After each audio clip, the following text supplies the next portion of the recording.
بیا هم ښه راغلاست درنو لیدونکو. ښکلې هیوادنۍ سندره مو ولیدله او نن خپرونې وروستۍ برخه ده. معمولا په دغې برخه کې موږ په یو ځانګړې موضوع باندې بحث او خبرې کوو. وړاندې مو هم یادونه وکړه د هیواد د خپلواکۍ د بیرته اخیستلو سلمې کلیزې ته فقط یوازې همدا نن ورځ پاتې ده او سبا به د زمري 28مه په ټول هیواد کې د هیواد د خپلواکۍ د بیرته اخیستلو سلمه کلیزه پوره کېږي. دا ځل نو د دغې کلیزې لمانځل خوند یو په دې کې دی چې 100 کاله پوره شو چې موږ بیرته خپله خپلواکي ترلاسه کړې ده او په همدې خاطر باندې د ډېرو تقریبا 100 ورځو را په دې خوا هغه د حکومت په چوکاټ کې د دې ورځې د لمانځلو لپاره چمتووالی نیول شوی و او تر ډېره به کارونه نن بشپړېږي. یو ښه ځانګړنه دا ده چې په ننګرهار کې به هغه د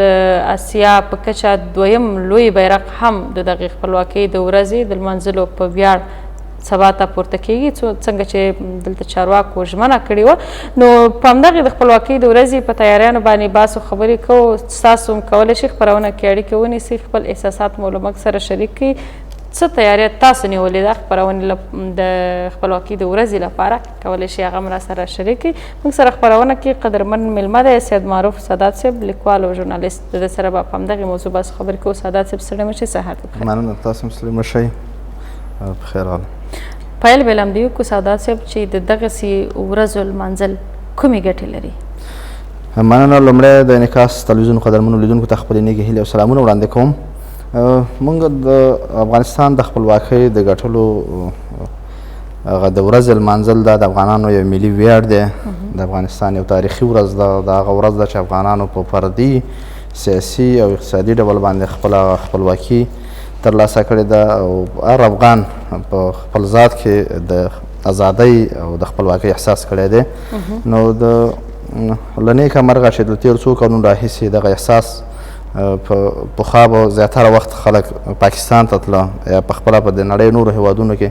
افغانان به د پاکستان او د نورو هیوادونو په هغه جشن د ازادۍ او د خپلواکۍ د جشن په مراسمو کې به یې ګډون کړی و. د دغې ورځې هغه یاد او لمانځل د هېچ چا سره په فکر کې هم نه و او نه عملا چا دغه ورځ لمانځله.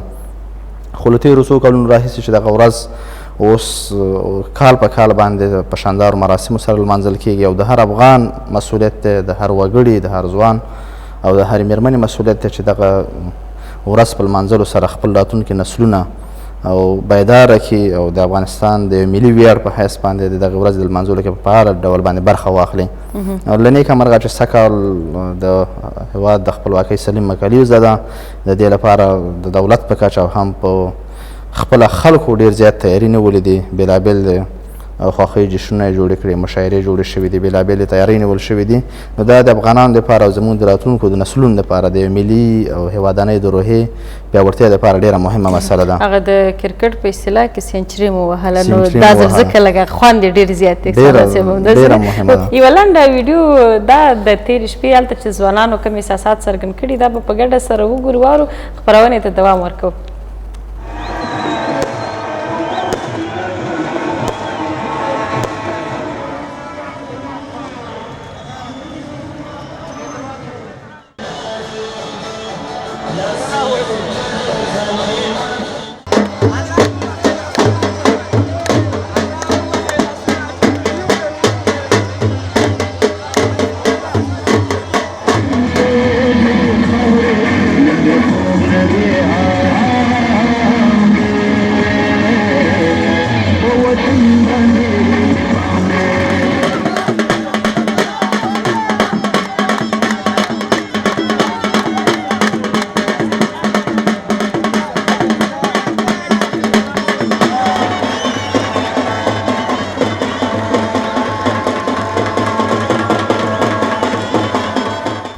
بیا هم ښه راغلاست. دغه زموږ د هېوادوالو هغه خوښي وه چې تېره شپه یې په پښتونستان څلورلاره کې دغه د هېواد د خپلواکۍ د بیرته اخیستلو سلمې کلیزې په ویاړ دیو راټول شوي وو هلته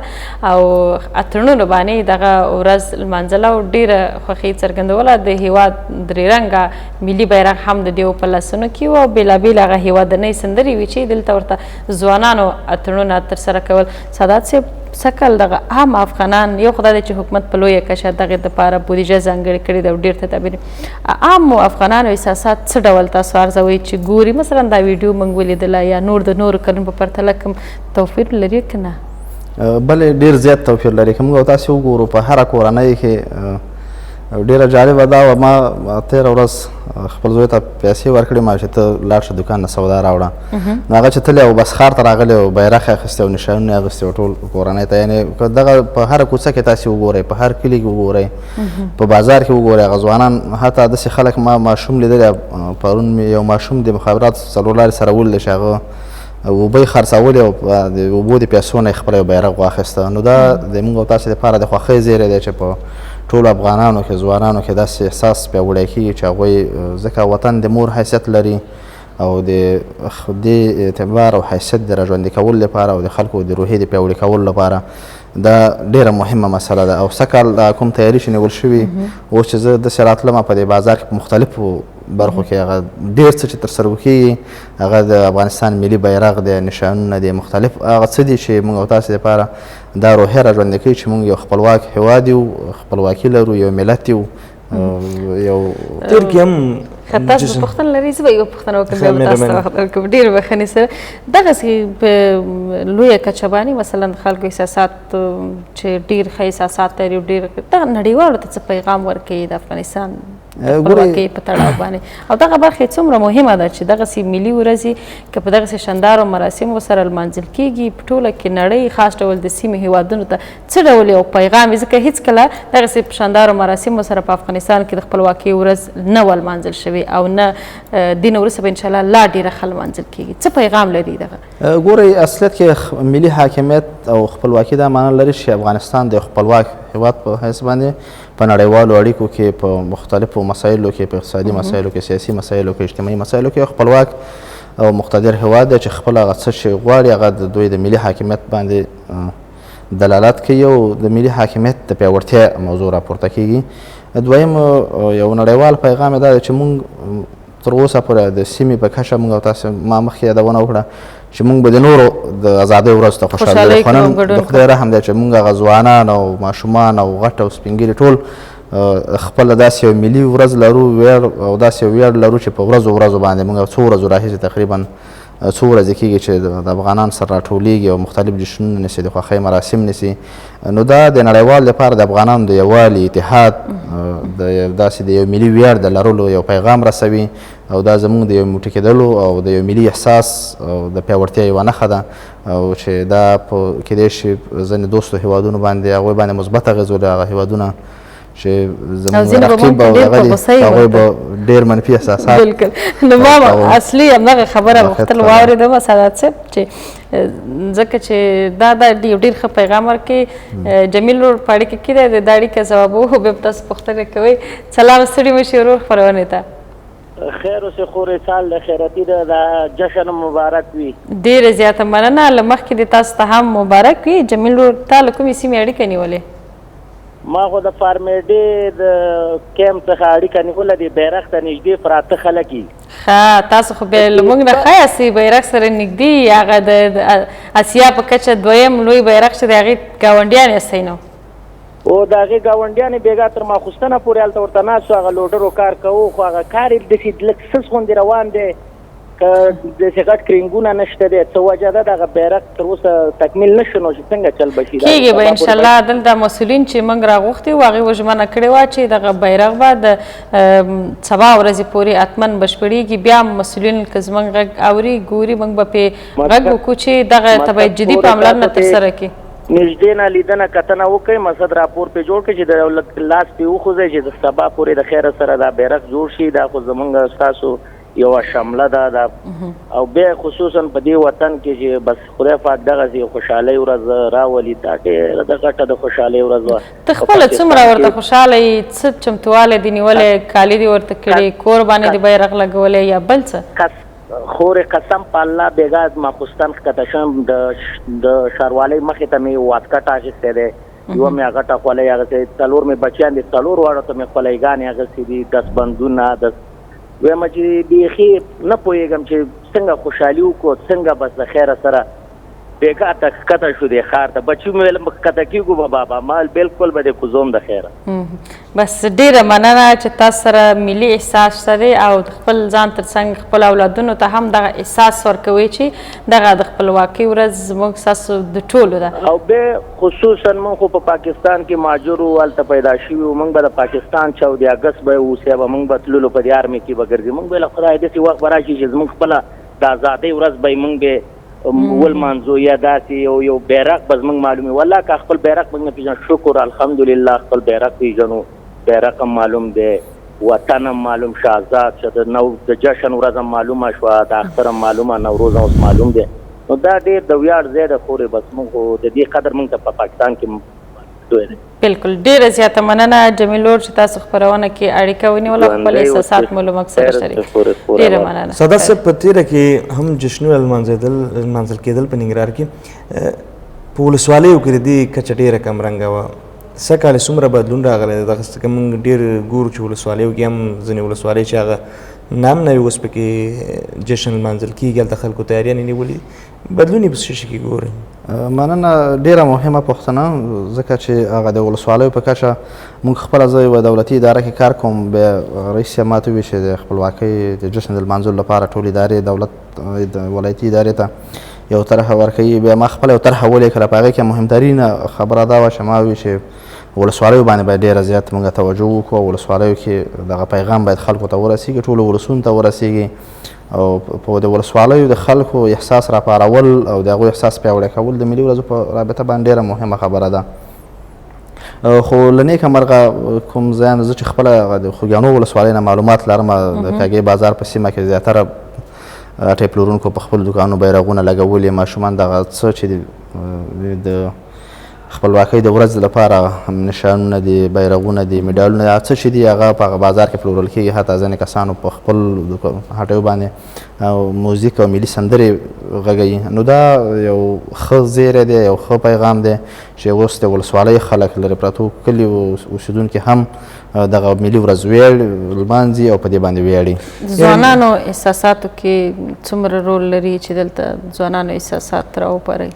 ډیره مهمه خبره دا ده. ګورئ کله چې موږ او تاسې په یو ملي روحیه باندې روزل کیږو، هغه د هیواد مینه را سره پیدا کیږي، نو دې په ځای چې بیا کله موږ خپل هیواد ورانوو، دا فکر هم دا سوچ هم ذهن ته راځي چې وایو چې یاره دا زموږ کور دی، زموږ یو خپلواک هیواد یو. هغه څه چې موږ د پردیو د جګړو او د پردیو توطیو ښکار کېږو دې نه خلاصېږو. که چېرې دا احساس پیاوړی شي او دغه احساس لپاره کار وشي، نو زه فکر نه کوم چې نور زموږ د پردۍ جګړې دپاره د تیل او اور د تیلو دپاره د اور لپاره تیل وګرځو او نور د پردیو جګړو قرباني شو. نو دا مسایل که څومره پیاوړي کېږي، دغه احساسات په ځوانانو کې پیاوړي کېږي، دا یو مثبت پایلې لري او د دې پایلو په ترلاسه کولو سره موږ کولی شو چې جګړې اور ډېر راکم کړو. دا ډېره مهمه مسله ده. ځوانان په تېر تاسو یادونه مو کړله چې دوی دپاره په کار ده چې د جشن موږ وایو یوازې دولت باندې بوج نه اچو چې دولت دې هر کار وکړي، ځکه جشن د ټول افغانستان د ټولو هیوادوالو دې کې باید اشتراک او ګډون ولري. هغه ځوانانو ته مثلا هغه خلکو ته مو غوښتنه څه شی ده چې اوس هم لا په دغه کې ناست دي چې د جشن په اړه باندې مختلف نظرونه، فکري نظرونه ورکوي، ستاسې ورته غوښتنه څه شی ده؟ ګورئ لکه څنګه چې تاسو د جشن د افغانستان خپلواکي چې ده د افغانستان هر ملت هر وګړي پورې تعلق لري، دا د افغانستان د هر فرد لپاره اطلاقېږي. نو موږ ته دا ضرور د دولت دا مسؤلیت یوازې د دولت د یو ارګان په حیث باندې مثلا د خلکو د حاکمیت په حیث یو حده پورې مسؤل دی چې ځینې سهولتونه برابر کړي تر څو هیوادوال وکولی شي په ازادۍ او په ازاد او امن فضا کې د ورځ ولمانځي. خو دغه ملي احساس چې دی هر افغان دا احساس باید ولري، ځکه دا وطن زموږ د ټولو مشترک کور دی او د خپل کور دپاره باید هر څوک د دې کور د پیاوړتیا لپاره کار وکړي. او د ځوانانو احساسات او د ځوانانو پیاوړتیا که موږ او تاسې چېرته دغه روحیه پیاوړې کېږي په ولسوالیو کې مخکې به چې موږ په دې باندې راټولېدو چې د جنګ او د جګړې او دغه به کول. اوس د نیکمرغۍ او د خوشحالۍ ځای دا دی چې اوس موږ راټولېږو او په دې باندې فکر کوو چې دا هېواد زموږ خپل هېواد دی، موږ خپلواک هېواد او دا ورځ څنګه ولمانځو او دغه د خپل مور او د خپل حیثیت او عزت د ساتلو لپاره باید څه وکړو. نو دا د ځوانانو د احساساتو پیاوړتیا کې د جګړې په کمولو کې دغسې احساساتو پیاوړي کول ډېر زیات مهم رول لري. خپله څومره خوشحالیږي دغه احساسات چې ګورې د یو افغان په توګه څه د ذهن ته راځي؟ مثلا راتلونکي ته څومره خوشبینه کېږي چې کله دغسې ځوانان ګوري چې هغې راځي یا تړونونه ترسره کوي؟ تا مخکې مې یادونه وکړه موږ هم چې هغه سیمه کې چې هلته به د بیرغ د خلکو به د ډاره ویلی نه شو، مګر نن یې په خپل کور باندې ملي بیرغ ځوړند کړی دی. څه ډول احساس کوي او څومره هیله بخښونکی کېږي د افغانستان راتلونکي لپاره؟ ګورئ، هر افغان من حیث یو افغان کله چې څوک اوس زه چې کله په بازار کې راتېرېدم او دغه ملي سندرې مې اورېدلې او دغه تیاري او د خلکو خوښي مې چې لیده، واقعا د ویاړ او د افتخار احساس مې وکړی چې من حیث یو ملت موږ اوس سره دومره یو شوي او دومره مې احساس پیاوړی شوی دی چې د خپلې ملي ورځې د لمانځلو لپاره په بېساري توګه تیاری نیسو، په خوښۍ او مختلفو پروګرامونو کې ونډه اخلو. نو واقعا دا د موږ دپاره د راتلونکي دپاره یو ښه زیری دی، یو دا د افغانستان د ملي حاکمیت دپاره، د افغانستان د راتلونکي لپاره، د افغانستان د یووالي دپاره، د افغانانو دپاره ډېره زیاته مهمه مسله ده چې په دغسې ملي ورځو کې یو ګډ افتخار او په ګډ ویاړ باندې سره راټول شو تر څو یو موټی شو او د هر دښمن په وړاندې په کلکه دریځ په مقابل کې ودرېږو. وروستۍ امنیتي برخه کې هم ځینې خلکو به دا اندېښنې لرودلې چې مثلا امنیت ښه نه دی او د جشن د لمانځلو دپاره ځینې ګډوډیانې رامنځته کېږي او دا د مختلف فکرونه او مختلف نظرونه خلکو لرود. اوس ستاسې په نظر موجوده امنیتي وضعیت څنګه ارزوئ؟ یاره امنیتي وضعیت انشاءالله ډېر زیات ښه دی. ګورئ که موږ تاسې وګورو، یو خو کیدای شي تاسې په ریپورټونه هم جوړ کړي وي، د هر په هره برخه کې امنیتي پوستې شته دی، څېړنه او پلټنه کېږي په زیاتره ځایانو کې. زه چې اوس کله په لاره باندې راتللم او بل د زیاتو خلکو سره اوس دغه فکر را پیدا شوی دی. زه فکر کوم هغه کسان چې پخوا د پردیو توطیو ښکار کېدل تر یو حده پورې د هغوی په نظریاتو کې هم تغییر راغلی دی او تر ډېره حده پورې په هر افغان کې هغه ځوانان چې مخکې دغه عمومي افکارو باندې دغه مسایل چې کله د ټولنیزو رسنیو له لارې، د تلویزیون د لارې، راډیو له لارې دغه مسایل څومره خپرېږي، دا د عمومي افکارو باندې ډېر زیات اغېزه لري او اوس عمومي افکار دې ته چمتو شوي دي. نو زه کله چې د خلکو همکاري، د ولس همکاري او د وګړو همکاري زه فکر نه کوم چې کوم امنیتي پیښه دې رامنځته شي او نه د خلکو سره دا فکر او سوچ شته دی چې او نه دا ویره لري چې کوم امنیتي پیښه به رامنځته شي. مننه شمس صاحب، موږ سره په اړیکه کې د اړیکې هم ځواب وو. سلام، ستړي مه شئ ورور خپرونې ته. شمس صاحب زموږ تاسو اورئ؟ الو، السلام علیکم. وعلیکم السلام، ښه راغلئ خپرونې ته. ابدا راته ووایئ چې له کومې سیمې دې اړیکه نیولې؟ والله ډېره خوشحاله یم او تاسو ته ټولو ته خوشحالي ازادي مبارک وایم. ډېره زیاته مننه. تا ته دې هم د هېواد د خپلواکۍ د بیرته اخیستلو سلیمه کلیزه مبارک وي. مننه. موږ هم د اشارک ولسوالۍ نه هلته خو جنګونه دي، طالبان دي او بس اوس دلته ازادي ورځ زه ډېره په خوشحالۍ لمانځو راغلي. بیګان ټوله شپه څلور لارې کې تېره کړله، د 11 بجې وې، بس بیا هم دلته راغلو بېرته. ښه، جلال آباد ښار کې ته بېګا راغلي وئ دغه ورځ لمانځلو لپاره. حصارک کې دغه ورځ تاسو نه لمانځئ؟ او دلته به ډېره په خوشحالۍ وموندله. موږ تقریبا دغه 15 کاله نه ولیدلې، دغه اولنی ځل و چې موږ ولیده. څومره خوشحاله وې، څومره د خوشحالۍ احساس دې وکړه چې کله په لومړي ځل لپاره ته د هېواد د خپلواکۍ دغه د بیرته اخیستلو کلیزې لمانځلو په مراسمو کې ګډون کوې؟ ډېر خوشحالۍ. څه درته ووایم چې بېګا موږ یو خولۍ مو اخیسته او واسکټ او حساب کتاب موږ دا 30 کاله 15 کاله نه وو لیدلي، تقریبا دغه اول ځل و. بس موږ ډېر خوشحالۍ. څه درته ووایم چې تر اوسه پورې موږ هغه احساسات په زړه کې دي. حصارک کې دې په خپل کور بیرغ لګولی که نه؟ هلته یې نه پرېږدي، طالبان دی. بیرغ خو بېلکل څوک پېژني نه، ماشومان هم نه پېژني چې بیرغ څه خیل دا څنګه نه ده. او بس دلته چې راغلو بېګا موږ دغه حالات ولیدل نو موږ ډېر خوشحاله وو. بېګا په څلور لارې کې تر درمتاله پورې پیدل لاړو، راغلو چې په دې سړک کې موږ وکړل چې هغه هم ولیده د شپې. ډېر خوشحاله وو. موږ د هغوی دومره خوشحالي چېرته راکړي لکه موږ چې دلته وو. خپله موږ ته اردو راکړله، ملي امنیت او کمانډو وه چې په سړک ښکته او پورته تلله او ډېر خوشحاله وو. ډېره مننه. بس موږ به یوه دعا وکړو چې خدای دې وکړي چې 101 کلیزه راځي او په اساره کې تاسو همدغسې جشن ولمانځئ لکه څنګه چې مو تېره شپه په پښتونستان څلور لاره کې لمانځلې او انشاءالله همداسې به وي. ډېر خوشحاله سلام.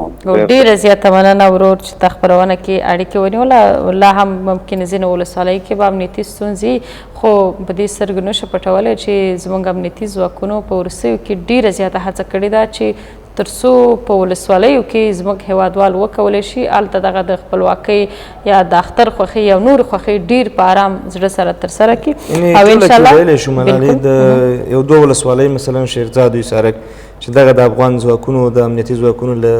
ورتګ او عملیاتو نه پاتې دي. نور د ننګرهار 10 ولسوالۍ داسې ولسوالۍ چې په دې ټولو ولسوالیو کې دا احتمال شته او دا امکان شته چې جشن ولمانځل شي او لمانځل کېږي ځکه تر ډېره ورته هغه مرکزونو کې خو تیاریانې نیول شوي دي. هغه سیمې به هم جشن لمانځل کېږي چې هلته پخوا ډېر حالات خراب وو. ساده صاحب تاسې داسې شاهد یاست د کوم؟ او بل زه به هم یو پوښتنه اضافه کړم. مثلا دغه ورور خپل احساسات شریک کړه چې یعنې دومره مینه لري چې دا هلته یې نشي لمانځلی مګر جلال آباد ښاره پورې راځي یا د چا خبره خپله کرایه مصرفوي وخت دغسې ځوانان چې کله ګوري دغه هیواد راتلونکي ته خپله څومره خوشبینه کېږي ځکه دغه ډېره مهمه ده چې موږ راتلونکي ته باید خوشبینه واوسو. په واقعیت سره ګوري اوس دا هم په یو احساس باندې کېږي چې یو سړی د سړک ډېره لرې پرته سیمه ده همداسې ده او د هغې د تګ راتګ او هغه دوی چې کوم امنیتي ستونزو ته اشاره هم وکړه اسانه نه ده چې یو سړی راشي خو بیا هم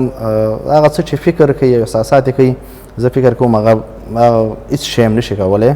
او همدغه فکر او احساس دی چې راتلونکي بدلون ته موږ هڅوي او په راتلونکي به موږ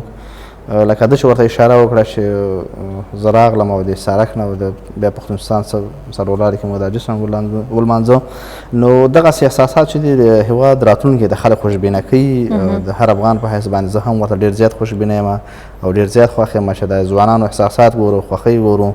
یعنې واقعا د خوښۍ نه ورته سړي په سترګو کې اوښکې راځي او هغې خلکو ته سادات صاحب څه پیغام ورکوي چې مثلا دلته د هیواد په هغه ورانولو کې هڅه کوي یا زموږ د ځوانانو د فکر اړولو باندې کار کوي دغسې ځوانان چې مثلا یې هغې ته څه پیغام ورکوي دا مثلا ملک د شمس ورور چې اړیکه ونیوله نو یعنې ده دغه احساسات خپل شریک کړه دغه مینه یې څرګنده کړه د هغې خلکو ته څه پیغام لري؟ ګوره اول خو زه په دې ډېره متاسف یم چې یو سړی د دې خاورې اوبه دې مسکي د دې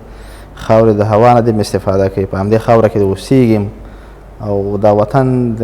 هر افغان او مسلمان نو هغه به وایي چې دا وطن د مور حیثیت ورته ولري ځکه دا زموږ او ستاسې کور دی او نو که بیا چیرې داسې او دا د دې هر څو امکاناتو نه استفاده کوي او بیا هم دا د دې هغه یو مهم سمبول او نښې ته چې هغه ملي بیرغ دی هغې ته درناوی نه لري او سپکاوی یې کوي نو زه فکر کوم چې دا بیا او دا ملي بیرغ او د خپلواکۍ خو چې ده سادات صاحب دا خو که دې حکومت سره ستونزه لري دا خو د اوسني حکومت لاسته راوړنه نه ده ځکه دا خو 100 کاله پورې شو هغې وخت کې شاه غازي امان الله خان دا ویاړ ګټلی دی نو باید ټول یې ولمانځي او ګوره زه وایم که دا یو څوک ځان ته مسلمان هم وي او بیا ځان ته افغان هم وي هغه افغاني غیرت ولري نو موږ د انګریزانو نه خپلواکي ترلاسه کړې ده که نه دا یو ملي ویاړ دی دا د ټولو افغانانو دپاره ویاړ دی نو په دې باندې ولې څوک خفه شوی دی؟ مشکل دا دی سادات صاحب چې د دې خلکو فکر نه دی روښانه شوی که چېرته فکر د دوی فکر همه پخواني حالاتو تللی دی ځینې وخت کې موږ داسې ګنګوسي اورېدلې چې غازي امان الله خان پسې به هم خلکو خبرې کولې د غازي امان الله خان فکر داسې و داسې و داسې و د دوی په ذهن کې هغه مفکورې شته دی لا هم د دوی دغه مفکورو ته ترجیح ورکوي او هغې باندې کار کوي خو ولې حالات داسې نه دي ځکه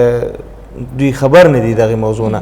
دغې نه خبر شوي نه دي چا ورته پوهاوی نه ده کړی دوی اوس هماغه تېر خبرې په نظر کې نیولې دي ډېره واقعیت خبره ده ګورئ کله چې غازي امان الله خان په کابل کې وینا کوله مراد خاني سیمه کې وینا کوله نو خلکو ته په خپله ده وویل چې زه تر هغې پورې د پوځي جامې نه وباسم چې ما تر هغې د افغانستان ته د خپلواکۍ جامې نه یې اغوستې دا یو د ملي احساس د ملي ویاړ خبره ده بیا کله د دوهم ځل چې په خپل حق کې وینا کوله په خپله د برطانیې سفیر هم ناست و هغه ته یې مخامخ ویلې چې بس افغانستان دی نه وروسته خپلواک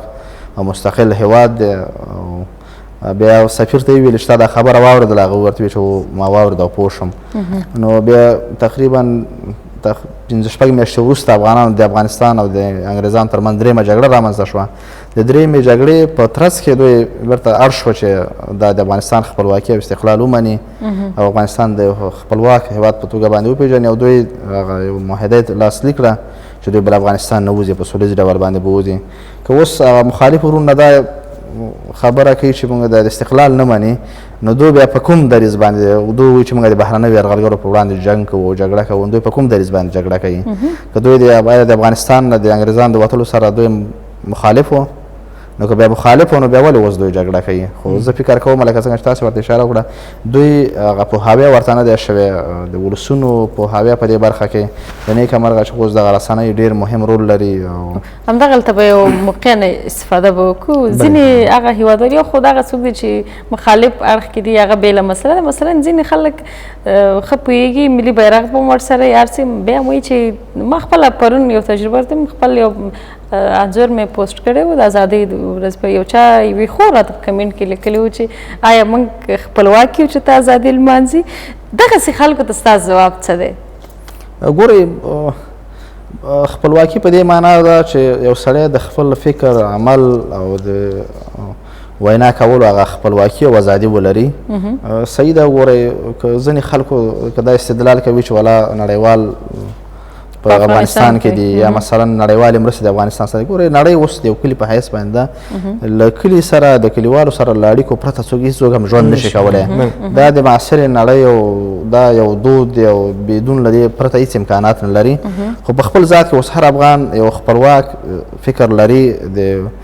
بیان ازادي شته دی د یو عمل ازادي شته دی د قانون هر څه تنظیموي موږ خپل یعنې همدغه خبره چې کوي چې ته خپلواک یې چې خپلواکي لمانځي همدغه خپلواکي ده ګورې دا هر څه خپلواکي دی ته د خپل اساسي قانون دی ولرې د فکر د بیان او د عمل ازادي دی ولرې د قانون په چوکاټ یا خپل اساسي قانون له مخې هغوی تنظیمولی شي نو زه فکر نه کوم چې دوی به ازادي څه شته وي که نه نو که د نړیوالو حضور په افغانستان کې خو دا د یو د افغانستان په خوښه د یو ستراتیژیک تړون په حیث باندې یا د افغانستان په اړه هغه کومه غونډه چې شوې د بن جرګه کې دا یو د افغانستان د سولې او ثبات لپاره یو میکانیزم یوه طرحه وه او داسې نه دی چې خدای نخواسته په موږ باندې یو نظامي اشغال دی راغلی او موږ د خپل فکر او استقلال او د خبره دا صاحب د دوی دا خبره د ملالۍ خبره بالکل موږ داسې ونه وایو چې موږ د ازادي د یا پردي راغلي یا خارجیان راغلي دلته اوسېږي د دوی د نظام لاندې موږ نه که ته دیم هر سړی په خپله برخه کې مسؤلیت لري ولې موږ د مکتب ته ځو تعلیم کوو ډاکټر لرو روغتون لرو